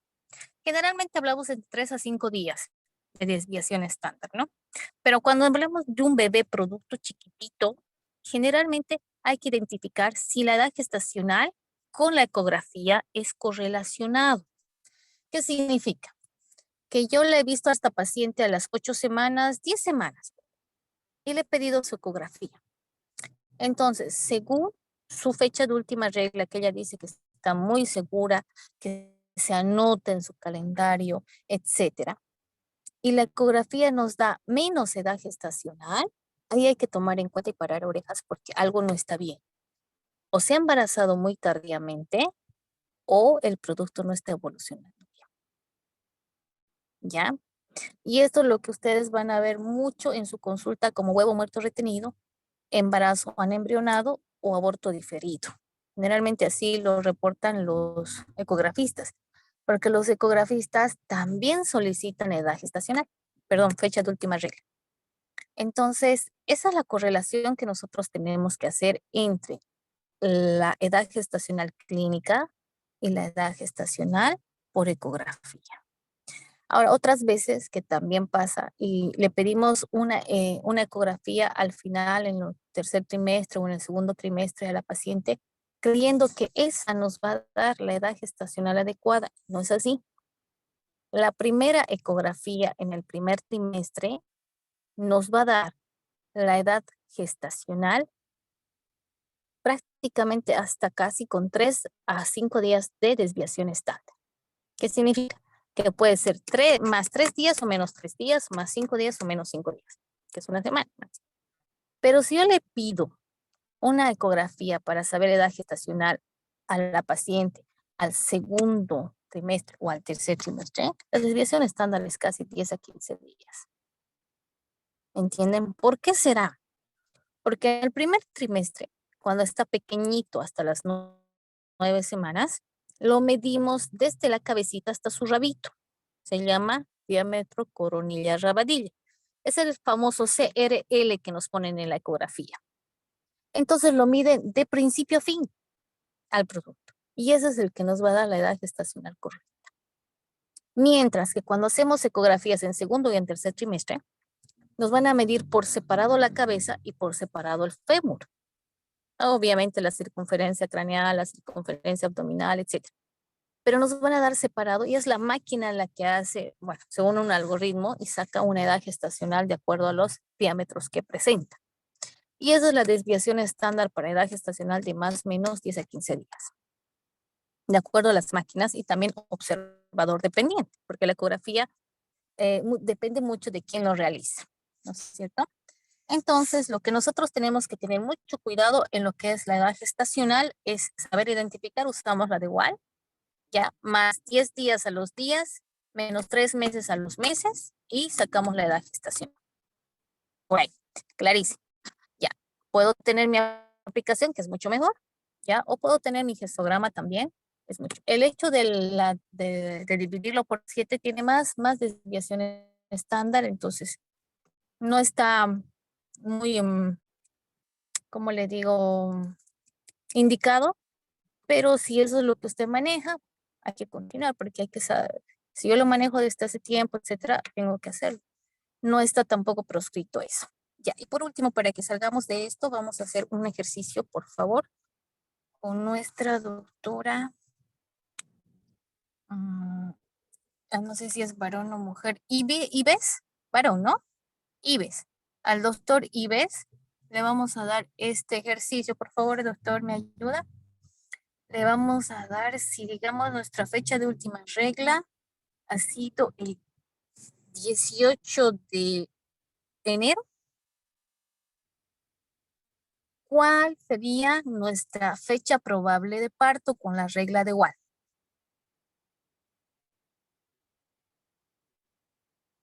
Adelante, doctor Ives.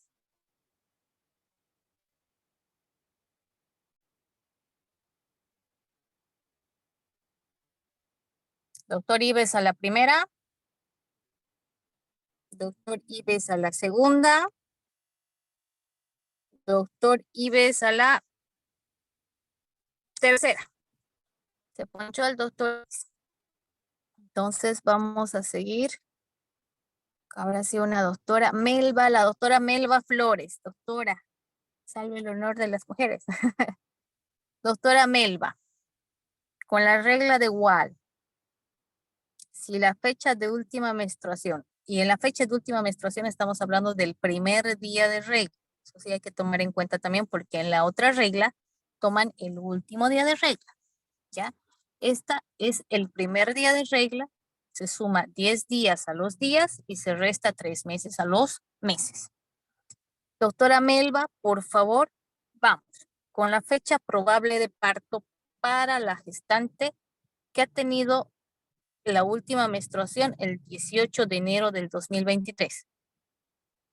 Y los que ya hayan hecho la regla de Wahl pueden enviarlo al mensaje, al chat, y el que tenga el primero tiene una nota de más. Vamos. Doctora Melba a la 1. Doctora Melba a las 2. Y doctora Melba a las 3. Ya. Tenemos ya dos respuestas, hay que analizarlas. Bien. Entonces, vamos a empezar por la primera. Oye, hartas respuestas. Ya. 28 de octubre, 28 de octubre. 28 de octubre, aquí dice 10 de octubre. Ya. Vamos a ver por qué le habrá puesto 10 de octubre. 28 de octubre, 28 de octubre. Genial. Ya vamos a trabajar para el que ha respondido 10 de octubre. Si la regla de Wahl suma al primer día de regla 10 días a los días, tengo mi 28, ¿verdad? Y le resto 3 meses a los meses, enero, febrero, no se suma, porque hemos dicho se resta. Entonces, diciembre, noviembre, octubre. ¿Ya? Entonces, todos los que han respondido 28 de octubre están positivos. Si el que hemos respondido en agosto, creo que vi algo de agosto, lo ha sumado en lugar de restar. Cuando estamos hablando restamos, vamos para atrás en los meses, colegas, para atrás. Estoy hablando enero, me tengo que ir a diciembre, noviembre, octubre, ¿entiende? Si digamos ha sido en diciembre, entonces me iré a noviembre, octubre y septiembre en este caso, ¿verdad? Y así, hacia atrás. Muchas gracias por la atención, me alegra mucho. Entonces seguimos. Ya estamos por terminar, por favor, colegas, aguántenme un poquito más. La siguiente, por favor. Bueno, está muy bien, gracias. Hablamos del peso fetal y eso también nos da la aplicación Headscal, bájensela en Google, ¿ya? Porque automáticamente yo le pongo peso y talla, me sale el índice de masa corporal. Y ahí ya tengo otro dato más que voy a llenar en mi CLAP, porque muchas veces eso no lo llena, nunca lo llena. Todas las auditorías que hemos tenido, el primer punto que me han observado, no llenan índice de masa corporal. ¿Por qué no llenan? Y muchas veces les digo, pues que no tenemos tallímetro. Y casi, bueno, vamos sancionados. ¿Por qué? Porque, doctora, aquí no puede no haber. No es que se va a abrir un primer nivel y no haya tallímetro. Nunca respondan eso, colegas, porque con experiencia, lo que yo he pasado, si nosotros decimos no lo tenemos, es nuestra culpa. Porque si yo estoy entrando a trabajar a un centro de salud, a unos consultorios, y veo que no hay tallímetro, lo primero que tengo que hacer es decir, señor director del hospital tantos, solicito referencia, dotarme de tallímetro, por esas razones, por favor reciba. Tienes tu carta de recibido. ¿Por qué no hace tallas, doctor? Es que no tengo tallímetro. ¿Y por qué no gestionó? Acá está. mi carta de solicitud el 20 de octubre, el 20 de noviembre, el 20 de diciembre. 3 cartas de solicitud, doctor, y no me han dado mi talímetro. Usted automáticamente, uno que es felicitado y es exonerado de cualquier cosa que no esté escrito, porque no tiene. Pero tampoco hagas lo que otros hacen. Yo me he hecho mi talímetro para hacer. Tampoco, colegas, ¿no? Entonces yo he traído mi talímetro. A veces los directores del hospital, pónganse la camiseta de la institución y quieren que nos quedemos más horas o algunas otras cosas, tal vez un poco revolucionario, pero no, hay que ser correctos. He cumplido mi hora, he hecho mi trabajo y merezco mi descanso, ¿no? Pero mi trabajo bueno, no tomando tecito con la enfermera, no haciendo esperar a las pacientes horas y más horas, etcétera, por favor. Entonces, si yo no tengo y no he hecho mi solicitud, ha sido culpa mía. Pero si he hecho mi solicitud, yo he cumplido mi trabajo. Y así voy a identificar si la paciente está con bajo peso, peso normal, con sobrepeso y obesidad. Y de acuerdo a eso, yo ya voy a ver mi protocolo de manejo de obesidad y manejo de desnutrición. ¿Ya? Que eso también es una capítulo aparte y amplio además. La siguiente, por favor.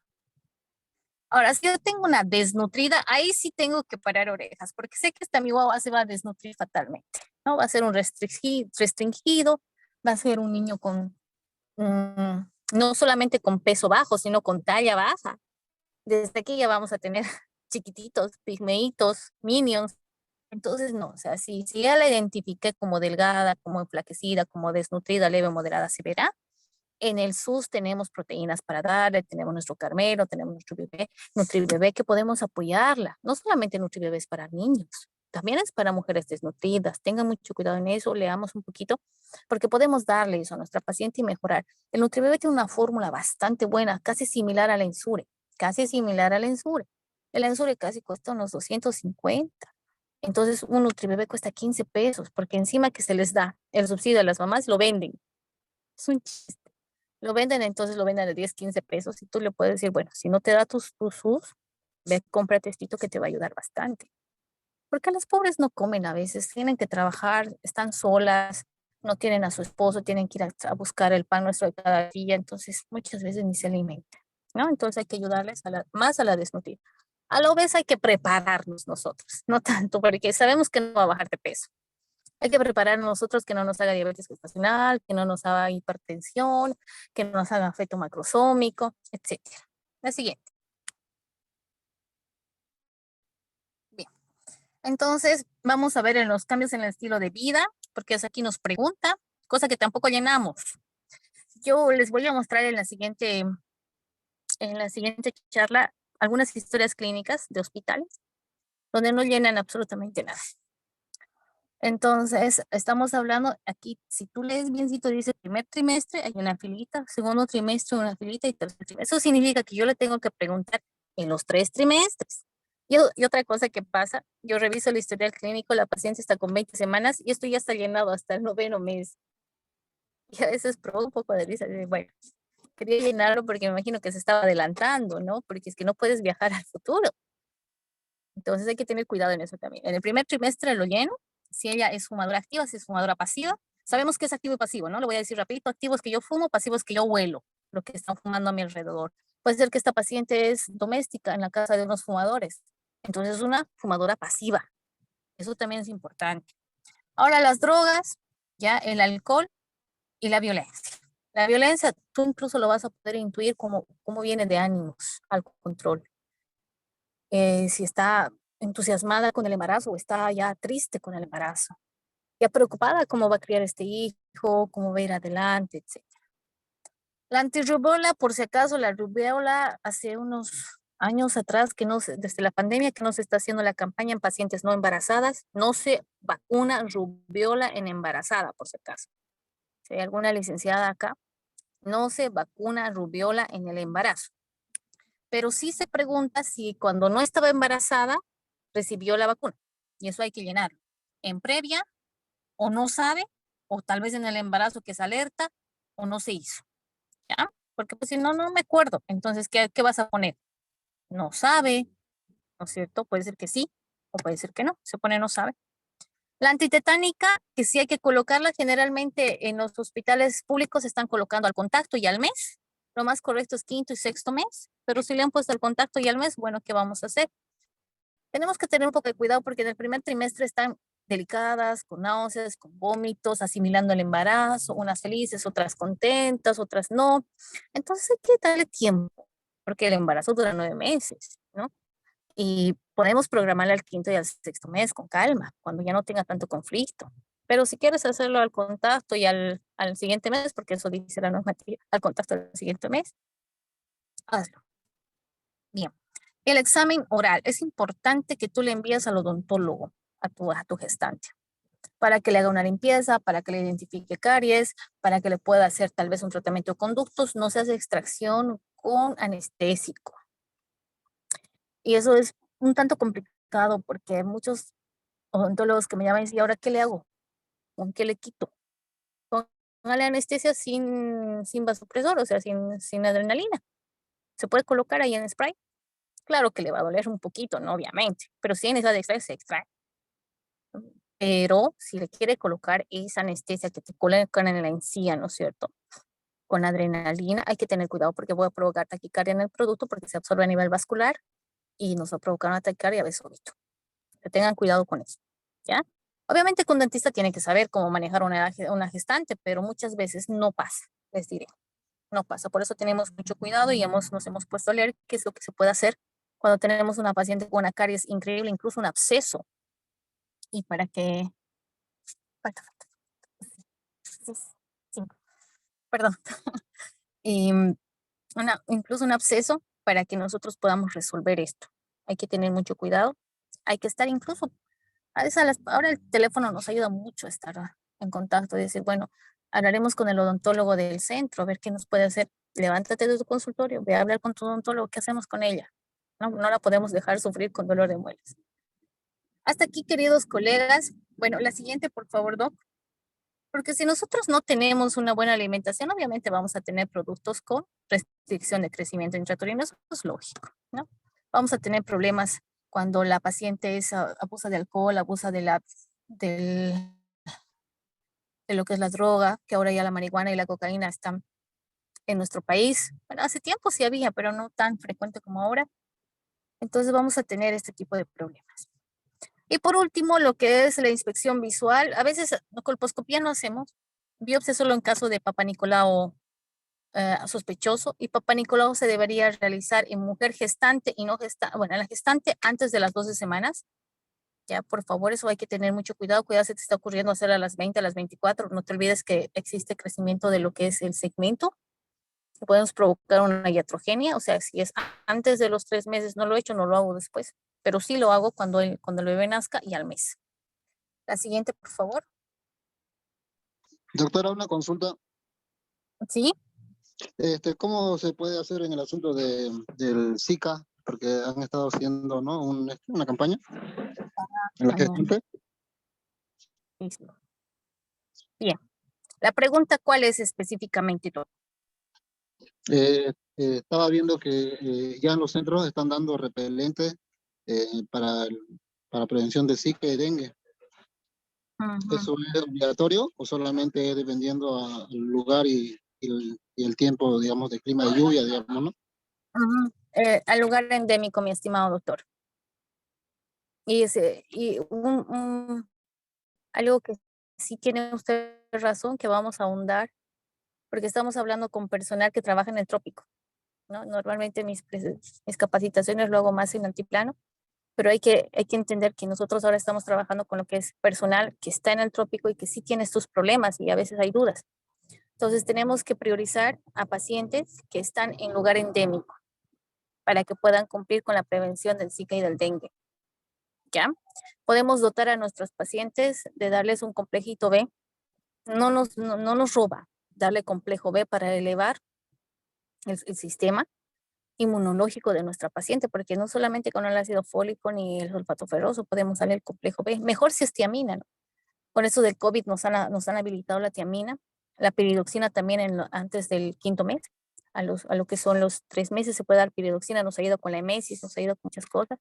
Vitamina C, podemos decirle a la paciente que consuma vitamina C, si nosotros podemos darle también ampollitas. Podemos hacer maravillas en el primer nivel si nos ponemos, como le digo, un poquito imaginativos.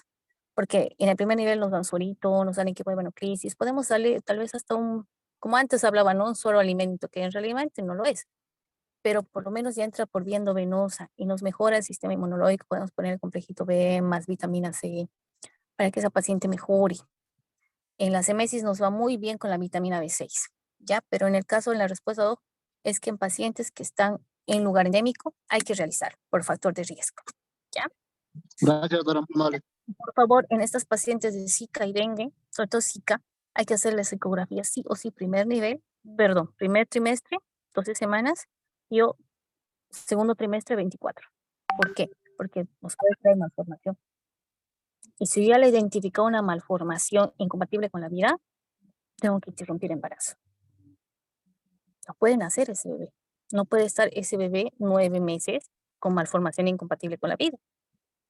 Encima que le voy a hacer cesárea parto.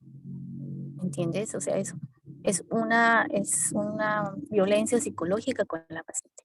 Pero eso es un tema muy, muy, muy delicado ahora en Bolivia, que ya está en normativa, tiene una sentencia constitucional. Creo que la 0406 del 2016, si no me equivoco, es una sentencia constitucional que faculta al personal de salud interrupción legal del embarazo con un producto incompatible con la vida. Es por eso que se está haciendo las ecografías 3D, 4D entre las 20 y 24 semanas, incluso muy temprano, entre las 16 y 18. Eso es lo que están manejando los materno-fetales, pero no es difícil para nosotros solicitar esa ecografía. Solamente hay que saber qué ecografías necesitamos. Bien, entonces acá terminamos, Doc. Estamos ya a las 9. Nos falta terminar esto que es bien importante para continuar. Me imagino que nos van a poner en contacto el doctor para ver cuándo reemplazamos la clase del sábado. ¿Ya? Les agradezco mucho a los participantes, les agradezco que estén acá y que me hayan escuchado, y las dudas y todo estamos para aprender, ustedes y yo. Muchísimas gracias, doctora. Agradecerle justamente por su participación. Estimados participantes, recordarles por favor que vamos a hacer justamente lo que es el reemplazo, ya lo habíamos mencionado por el grupo incluso, para que podamos justamente continuar la clase del día de ayer, ¿no? Es importante, por favor, que puedan hacer lo que es la revisión a través de la plataforma, la grabación que va a estar justamente dentro de una media hora ya, para que puedan ustedes revisarlo, sobre todo para más adelante, que es la parte de evaluación. Los que han tenido dificultades con el ingreso, por favor, se van comunicando internamente para que yo más adelante pueda justamente ir resolviendo sobre todo lo que es la parte de los accesos. Agradecemos a todos y internamente, por favor, vamos a ir justamente coordinando lo que es la parte del reemplazo justamente de lo que es la clase. Agradecemos nuevamente a la doctora, excelente la presentación, como siempre muy dinámica, y aparte esa participación con todos los participantes, esperamos que justamente esté cumpliendo con todas las expectativas de todos en lo que es el curso de actualización de medicina general. Sin nada más que agregar, agradecerles nuevamente y esperemos justamente que podamos llegar a lo que es la parte del consenso de la clase del día de ayer. Muchísimas gracias, doctora. Hasta luego y los espero, mil disculpas. Y las preguntas que quedó así al aire, lo hacemos en la clase que vamos a...